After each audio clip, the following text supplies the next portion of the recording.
What's up, guys? Welcome to March 12th as we are starting with the book of Deuteronomy, chapter 1. These are the words that Moses spoke to all the people of Israel while they were in the wilderness east of the Jordan River. They were camped in the Jordan Valley near Suph, between Paran on one side and Tophel, Laban, Hazeroth, and Dizarhab on the other. Normally it takes only 11 days to travel from Mount Sinai to Kadesh Barnea, going by the way of Mount Seir, but 40 years after that, Israelites left Egypt. On the first day of the 11th month, Moses addressed the people of Israel, telling them everything the Lord had commanded him to say.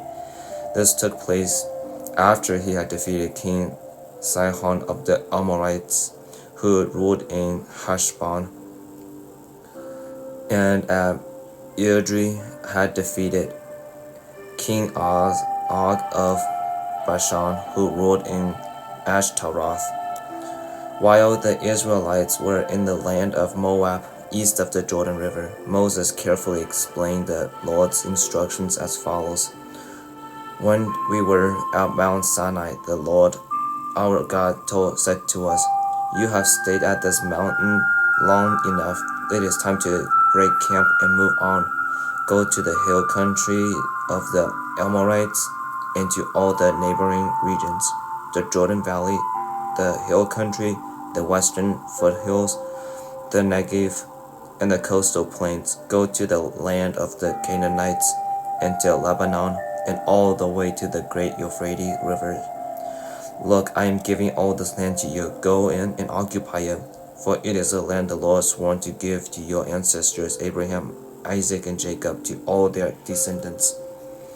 Moses continued, "At that time I told you, you are too great a burden for me to carry all by myself. The Lord your God has increased your population, making you as numerous as the stars. And may the Lord, the God of your ancestors, multiply you 1,000 times more and bless you as he promised. But you are such a heavy load to carry. How can I deal with all your problems and bickering? Choose some well-respected men from each tribe who are known for their wisdom and understanding, and I will appoint them as your leaders." Then you respond, "Your plan is a good one." So I took the wise and respected men you had selected from your tribes and appointed them to serve as judges and officials over you. Some were responsible for 1,000 people, some for 100, some for 50, and some for 10. At that time I instructed the judges, "You must hear the cases of your fellow Israelites and the foreigners living among you. Be perfectly fair in your decisions and impartial in your judgments. Hear the cases of those who are poor and well as those who are rich. Don't be afraid of anyone's anger, for the decision you make is God's decision. Bring me any case that are too difficult for you, and I will handle them." At that time I gave you instructions about everything you were to do. Then, just as the Lord our God commanded us, we left Mount Sinai and traveled through the great and terrifying wilderness, as you yourselves remembered, and headed toward the hill country of the Amorites. When we arrived at Kadesh Barnea, I said to you, "You have now reached the hill country of the Amorites that the Lord our God is giving us. Look, he has placed the land in front of you. Go and occupy it as the Lord, the God of your ancestors, has promised you. Don't be afraid, don't be discouraged." But you all came to me and said, "First, let's send our scouts to explore the land for us. They will advise us on the best route to take and which towns we should enter." This seemed like a good idea to me. So I chose 12 scouts, one from each of your tribes. They headed for the hill country and came to the valley of Eshcol and explored it. They picked some of its fruits and brought it to us, and they reported, the land the Lord our God has given us is indeed a good land. But you rebelled against the commandment of the Lord your God and refused to go in. You complained in your tents and said, the Lord must hate us. That's why he has brought us out here from Egypt to hand us over to the Amorites to be slaughtered. Where can we go? Our brothers have demoralized us with their reports. They tell us the people of the land are taller and more powerful than we are, and their towns are large, with walls rising high into the sky. We even saw giants there, the descendants of Anak. But I say to you, don't be shocked or afraid of them. The Lord your God is going ahead of you. He will fight for you, just as you saw him do in Egypt. And you saw how the Lord your God cared for you all along the way as you travel through the wilderness, just as a father cares for his child. Now he has brought you to this place. But even after all he did, you refused to trust the Lord your God, who goes before you looking for the best places to camp, guiding you with a pillar of fire by night and a pillar of cloud by day. When the Lord heard your complaints, he became very angry. So he solemnly swore, not one of you from this wicked generation will live to see the good land I swore to give your ancestors, except Caleb, son of Jephunneh. He will see this land because he has followed the Lord completely. I will give him and his descendants some of the very land he explored during his scouting mission. And the Lord was also angry with me because of you. He said to me, Moses, not even you will enter the promised land. Instead, your assistant Joshua, son of Nun, will lead the people into the land. Encourage him, for he will lead Israel as he take possession of it. I will give the land to your little ones, your innocent children. You were afraid they would be captured, but they will be the ones who occupy it. As for you, turn around now and look at the back through the wilderness toward the Red Sea. Then you confess, we have sinned against the Lord. We will go into the wilderness and fight for it, as the Lord our God has commanded us. So your men strapped on their weapons, thinking it would be easy to attack the hill country. But the Lord told me to tell you, do not attack, for I am not with you. If you go ahead on your own, you will be crushed by your enemies. This is what I tell you, but you will not listen. Instead, you rebelled against the Lord's command and arrogantly went into the hill country to fight. But the Amorites who lived there came out against you like a swarm of bees. They chased and battered you all the way from Seir to Hormah. Then they returned and wept before the Lord, but he refuses to listen. So you stayed there at Kadesh for a long time. Deuteronomy chapter 2. Then we turned around and headed back across the wilderness toward the Red Sea, just as the Lord had instructed me, and we wandered around in the region of Mount Seir for a long time. Then at last the Lord said to me, you have been wandering around in this hill country long enough. Turn to the north, give these instructions to the people. You will pass through the country belonging to your relatives, the Edomites, the descendants of Esau, who live in Seir. The Edomites will feel threatened, so be careful. Do not bother them, for I have given them all the hill country around Mount Seir as their property, and I will not give you even 1 square foot of their land. If you need food to eat or water to drink, pay them for it. For the Lord your God has blessed you in everything you have done. He has watched your every step through this great wilderness. During these 40 years, the Lord your God has been with you, and you have lacked nothing. So we bypassed the territory of our relatives, the descendants of Esau, who live in Seir. We avoid the road through the Arabah valley that comes up from Elath, Azion Gaber. Then as we turn north along the desert route through Moab, the Lord warned us, do not bother the Moabites, the descendants of Lot, or start a war with them. I have given them Ar as their property, and I will not give you any of their land. A race of giants called the Amorites have lived in the area of Ar.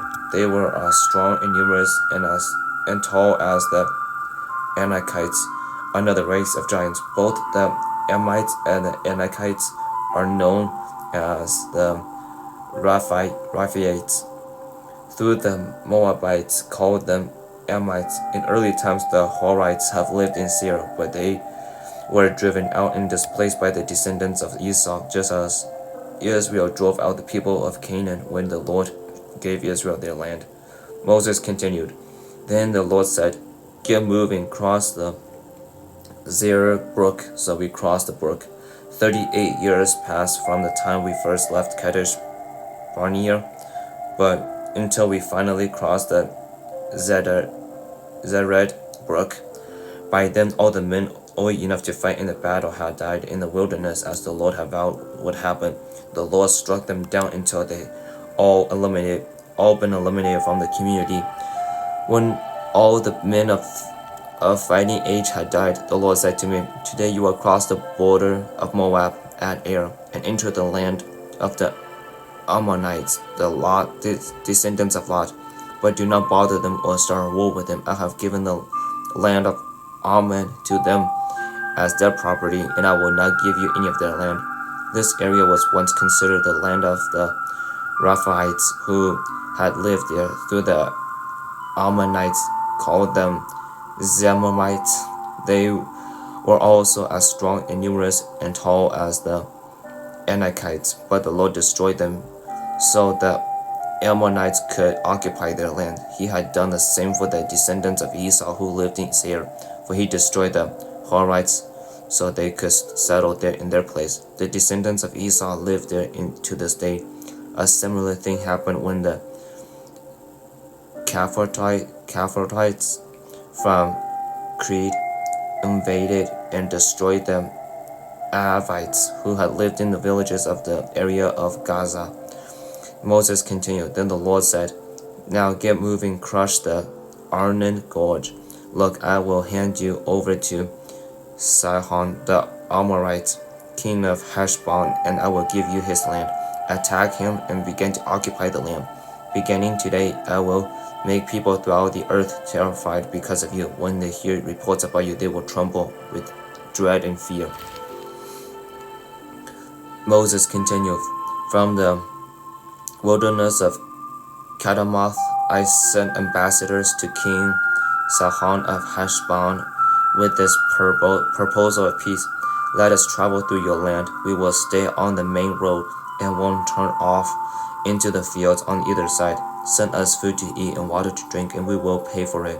All we want is permission to pass through your land. The descendants of Esau who live in Seir allowed us to go through their country, and so did the Moabites who lived in Ar.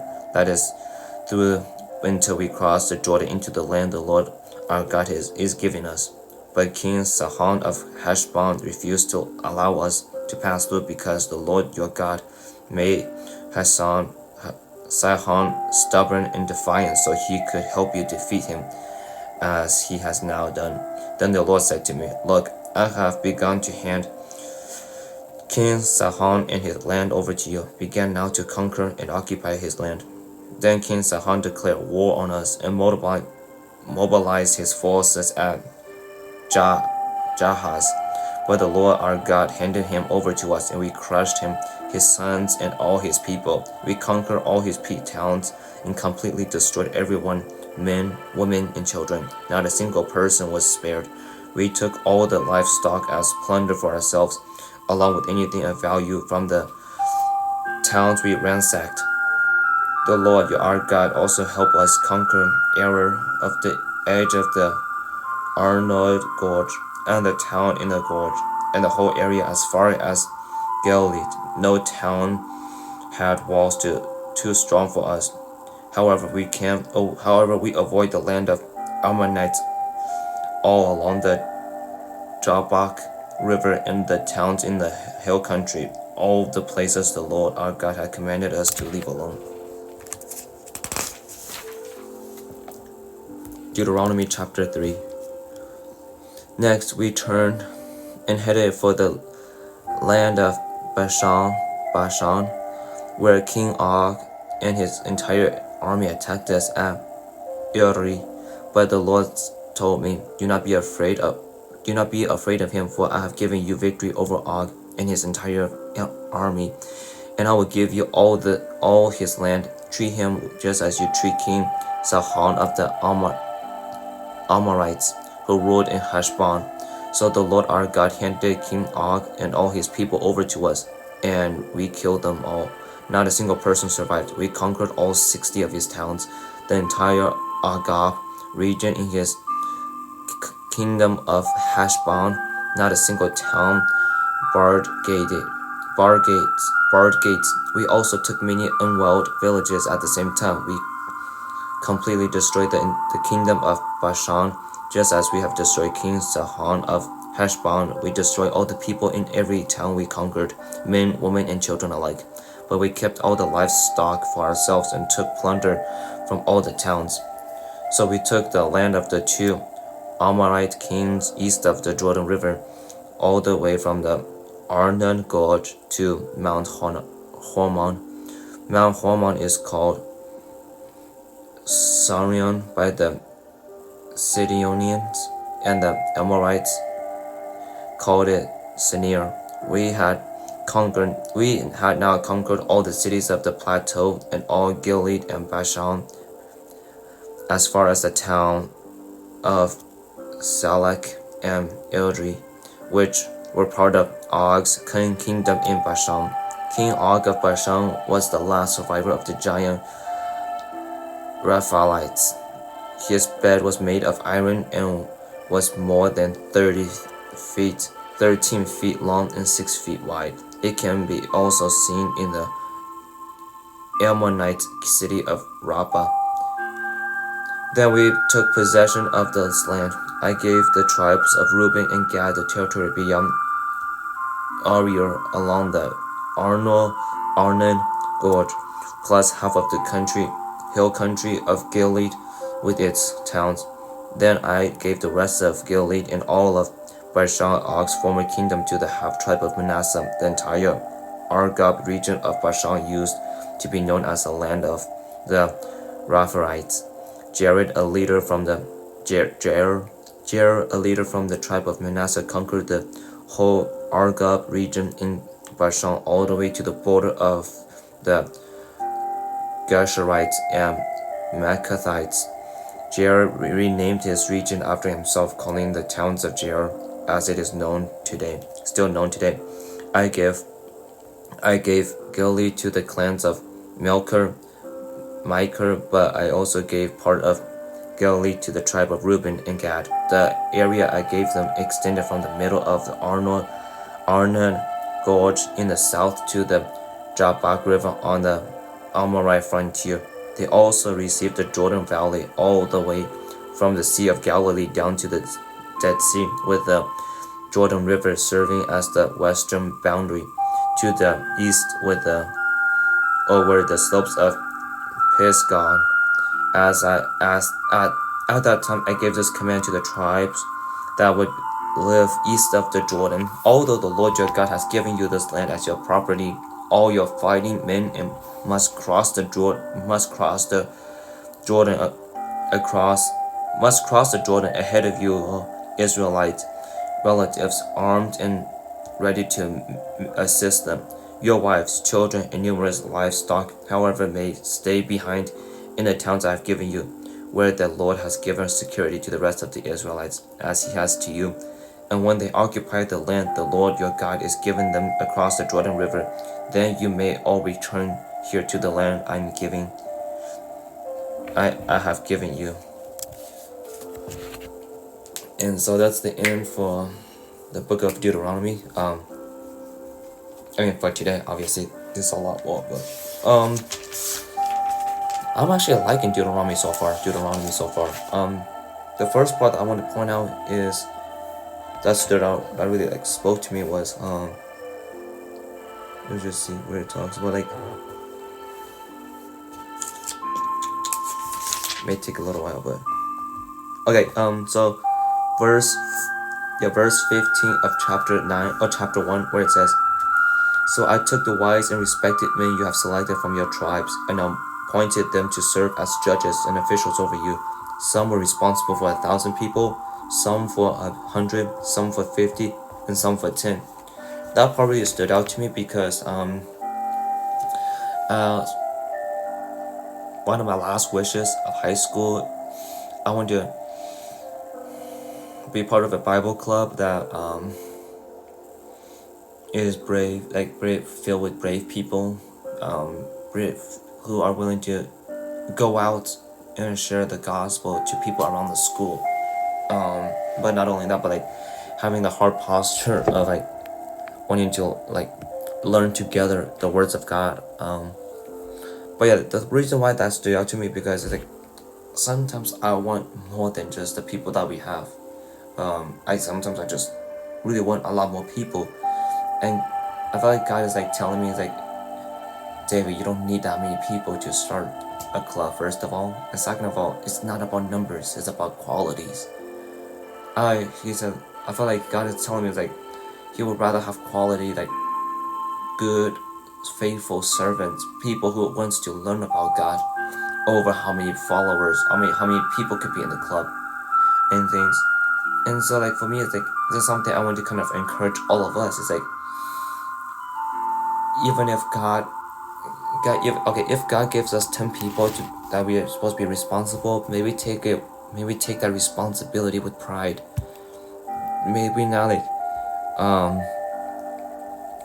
be sour about it. Because you never know, like that number could always expand. I think God is like asking us to take those little steps first, and once we can be responsible, once we can handle those little groups first, then God maybe say like, okay, now you're ready. Let's expand the group a little bit more, and a little bit more, and a little bit more. And so yeah, I just encourage you guys not to be discouraged if you started a group that's really small. Just be patient. Let God do His work. Let God change hearts. And after that, whenever God feels like it's ready, then He will tell us that it's okay. It's time for you to. Okay, David, it's time for you to move on to the next stage, which is to expand the group a little bit more and things. And so, if you're facing like stress of being responsible for a lot of people, with that is like I just hope that you guys know that you guys are strong. You guys are amazing. Like if God gave you those many people to be responsible, there's a reason for why. And I'm sure, and I really truly believe this, like God will not give us more than we can handle. So if He gives you this many people, there's a lot of people, maybe it shows like you are much stronger than you think you are, and that God wants you to be awakened to that reality in things. And it's like it's never too. I don't think it's a problem to ask people for help to manage a group. If you need help, ask somebody who you can trust, who's a Christ follower, who truly tries to chase after God in his daily walk with God. Choose somebody like that person, that with that quality to help you, partner up with you, to lead this group. But yeah, I understand the stress. Just try not to be too stressed out. Trust in the process. Trust that God has you in the palm of His hand, and that He's not gonna let you fall. Just trust that like, He's trying to teach you to realize that you are more powerful. You are so much stronger than you could ever imagine, and maybe this is a way for God to show how truly strong you are in things. And so that part that really stood out to me. The other part is verse 29 of chapter 1, verse 30, where it says, "The Lord your God is going before you, is going ahead of you. He will fight for you, just as you saw Him do in Egypt." I guess with that, it's just like, right now for me, it's really hard to see God at times because I'm kind of dealing with the stress of getting ready for college. But yeah, after reading this verse, I feel like it really spoke to me personally because even in the midst of my stress of trying to get my next year's things figured out, I feel like God is saying like, just trust Him, trust Him. This is not the worst thing I've gone through with God, and that trust that God is here for me, that God is fighting for me, that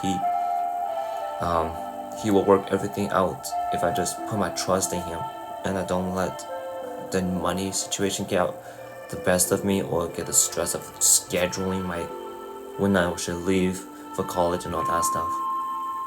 So yeah, that's just something that's been kind of in my heart, that God is trying to give me to calm down. Like, come on now, calm down. You got this. Just trust me. And so whatever situations that you may be going through, I just pray that may you know that like you are also being held by God, that He will never let you fall, that He is there to be with you. And okay, maybe not fall, but maybe He will allow you to fall, but He's there to help you get back up. And just trust that He is there always for you, no matter how bad your situations may be, that God has never left you and He never will leave you in things.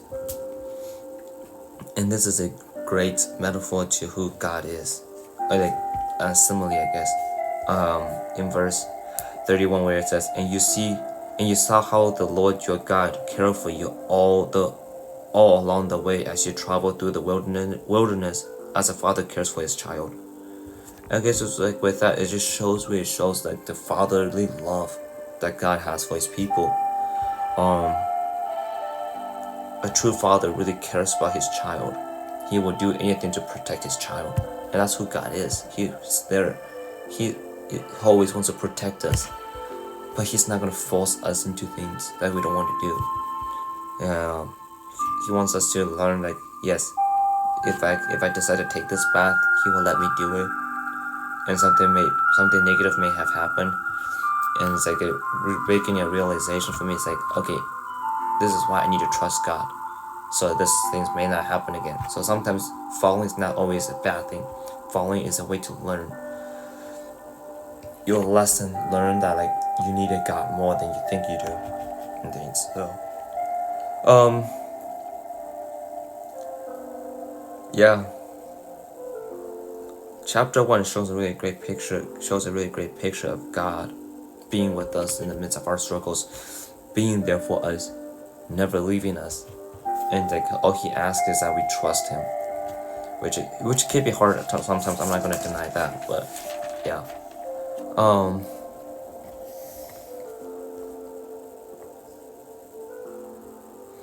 And then I guess the last part that stood out to me is when actually Moses was sharing something that in verse 37, where he said, when it says, and the Lord was also angry with me because of you.